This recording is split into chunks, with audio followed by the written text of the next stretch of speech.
Salam kerahiman. Hari ini tanggal 19 April. Kita akan baca dari dua nomor, 859 dan 860. Kita mulai dalam nama Bapa dan Putra dan Roh Kudus. Amin.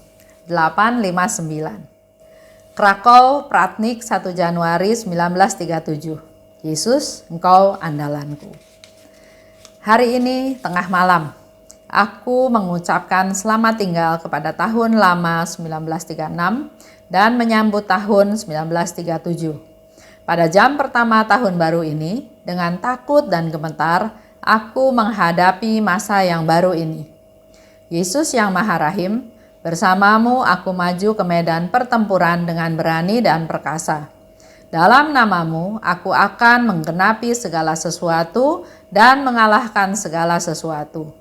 Ya Allahku, Sang kebaikan yang tanpa batas, aku mohon kepadamu, biarlah kerahimanmu yang tanpa batas menyertai aku selalu dan dalam segala hal. Begitu memasuki tahun baru ini, ketakutan akan kehidupan menguasai hatiku. Tetapi Yesus membawa aku keluar dari ketakutan ini dan membuat aku mengetahui betapa besarnya kemuliaan yang akan dihasilkan oleh karya kerahiman ini kepadanya. 860. Dalam kehidupan ini, ada waktu-waktu saat jiwa menemukan penghiburan hanya dalam doa yang khusyuk. Semoga jiwa-jiwa mampu bertahan dalam doa pada saat-saat seperti ini. Ini sangat penting. Jadi di sini sekarang Suster Faustina sedang sharing ya. Ternyata di malam tahun baru itu dia ada di rumah sakit di Pratnik. Berarti kondisinya waktu itu juga sudah semakin hari semakin parah. Ini terjadi 1937, dia meninggal 1938. Jadi kira-kira hampir 2 tahun kemudian ya dia meninggal. Karena sakit TBC yang dia derita itu makin lama makin membuat kondisi badannya dia makin lemah. Pada jam pertama di tahun yang baru itu, dia katakan dengan takut dan gemetar, aku menghadapi masa yang baru ini. Dia juga nggak tahu apa yang akan terjadi. Tapi mungkin dengan kondisi badannya, dengan kondisi fisiknya, dengan keinginannya, dengan harapannya, dengan banyak hal ya yang dia pikirkan, dia merasa takut dan gemetar.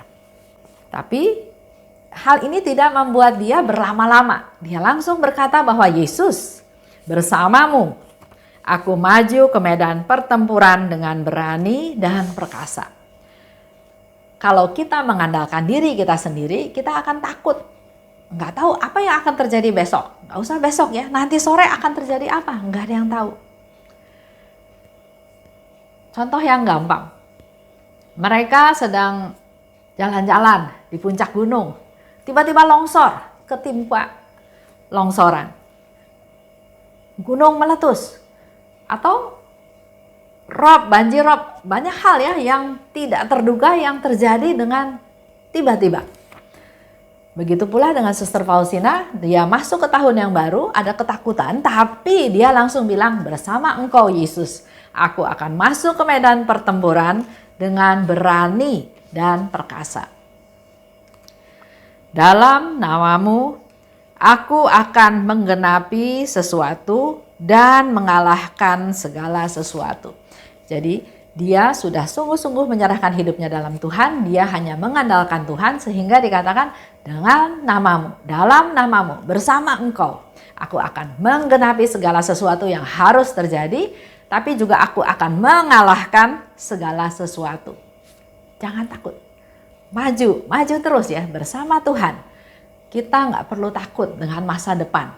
Contohnya dalam keadaan sekarang ini, pandemi masih belum selesai. Bahkan di beberapa negara ada mulai lagi ya lockdown total karena ternyata ada klaster baru yang mengalami COVID-19.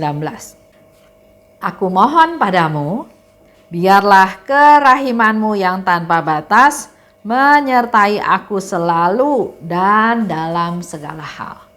Ini boleh menjadi contoh kita juga bagaimana cara kita berdoa. Mohon kerahiman Tuhan. Setiap saat dipenuhi oleh kerahiman Tuhan. Selalu dan dalam segala hal. Dalam hidup kita sehari-hari, ada banyak hal yang kita hadapi. Apakah kita akan hadapi dengan pikiran kita sendiri, dengan kebijakan kita sendiri, atau mengandalkan Tuhan, mengandalkan kerahimannya. Jadi minta Tuhan untuk punya mata, punya telinga, punya mulut, punya seluruh panca indera kita ada dalam dikuasai oleh kerahiman Tuhan. Seperti yang Suster Faustina pernah berikan pada kita semua ya di 163. Dia minta pada Tuhan, Tuhan, jamah mataku akan penuh dengan kerahiman-Mu. Supaya jangan menghakimi orang, supaya bisa melihat mereka-mereka yang perlu dibantu. Dengan mata kerahiman, kita membantu mereka, peduli pada mereka, peka dengan keadaan sekitar, bukan menghakimi, bukan mencibir, bukan hal-hal yang bukan berasal dari Tuhan. Punya mulut juga, mulut yang berbelas kasih. Supaya melalui mulut ini bukan mengutuk, bukan menghakimi, bukan menuduh, tapi apa yang harus kita katakan? Suatu penghiburan, suatu hal yang menguatkan. Dia minta supaya kerahiman-Mu yang tanpa batas selalu dan dalam segala hal menyertai aku. Kerahiman Tuhan harus menjadi pola hidup kita sehari-hari, nyata dalam tindakan kita sehari-hari. Memasuki tahun yang baru ini, ketakutan akan kehidupan menguasai hatiku. Tapi Yesus membawa aku keluar dari ketakutan ini. Jadi buat Bapak Ibu yang sekarang mengalami ketakutan, wajar ya. Tapi harus ada tindakan lebih lanjut. Seperti yang Suster Faustina katakan, dia serahkan, dia andalkan Tuhan. Dan karena mengandalkan Tuhan, karena menyerahkan semuanya pada Tuhan, maka Yesus akan menarik kita keluar dari ketakutan-ketakutan tersebut. Dan membuat aku mengetahui betapa besarnya kemuliaan yang akan dihasilkan oleh karya kerahiman ini kepadanya. Suster Faustina melihat sesuatu di masa yang akan datang bahwa betapa besar kemuliaan yang akan dihasilkan melalui kerahiman ini. Di 860, dalam kehidupan ini satu sharing ya Suster Faustina mungkin akan berguna buat kita semua. Ada waktu saat-saat jiwa menemukan penghiburan hanya dalam doa yang khusyuk. Kalau kita mengalami masalah, kadang ada yang menganjurkan ya, coba bicara dengan konselor ya, melakukan konseling, mendapatkan nasihat-nasihat, advice atau masukan-masukan untuk menghadapi permasalahan yang ada. Ada lagi yang bercerita masalahnya itu diceritakan kepada teman dekat, kepada saudara, kepada pasangan atau siapa saja ya yang dipercaya. Dan tanpa kita sadari mereka memberikan solusinya. Tapi di sini Suster Faustina mau katakan bahwa ada saat-saat tertentu di mana kita hanya memperoleh penghiburan dengan melalui doa yang khusyuk. Jadi buat Bapak Ibu yang sedang mengalami masalah juga jangan putus asa. Jangan menyerah ya. Berdoa yang khusyuk. Karena Suster Faustina juga sudah alami bahwa dengan doa yang khusyuk dia menemukan penghiburan. Dan doa Suster Faustina adalah semoga jiwa-jiwa mampu bertahan dalam doa pada saat-saat seperti itu. Dan ini sangat penting. Kita perlu memberikan masukan, memberikan penjelasan atau sharing ya. Jadi kalau ada orang-orang sedang menghadapi masalah, bukannya kita menghindar, bukannya kita nggak mau tahu, atau bukannya kita acuh tak acuh ya. Tapi mari beri dia nasihat. Dengan kita mendengarkan, otomatis sebagian daripada kesusahannya sudah bisa dilepaskan, terobati.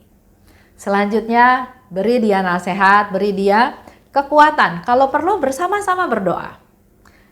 Kita berdoa yang khusyuk. Karena memang ada saat-saat tertentu di mana penghiburan hanya melalui doa. Nggak bisa mengandalkan orang lain. Nggak bisa mengandalkan situasi apapun. Hanya dengan doa yang khusyuk. Ini sangat penting ya buat kita semua juga. Karena dalam kehidupan kita pasti akan mengalami naik turun, jatuh bangun. Mari kita ingat bahwa di saat-saat tertentu penghiburan hanya dengan doa. Dan doa yang khusyuk. Percaya pada Tuhan, mengandalkan Tuhan.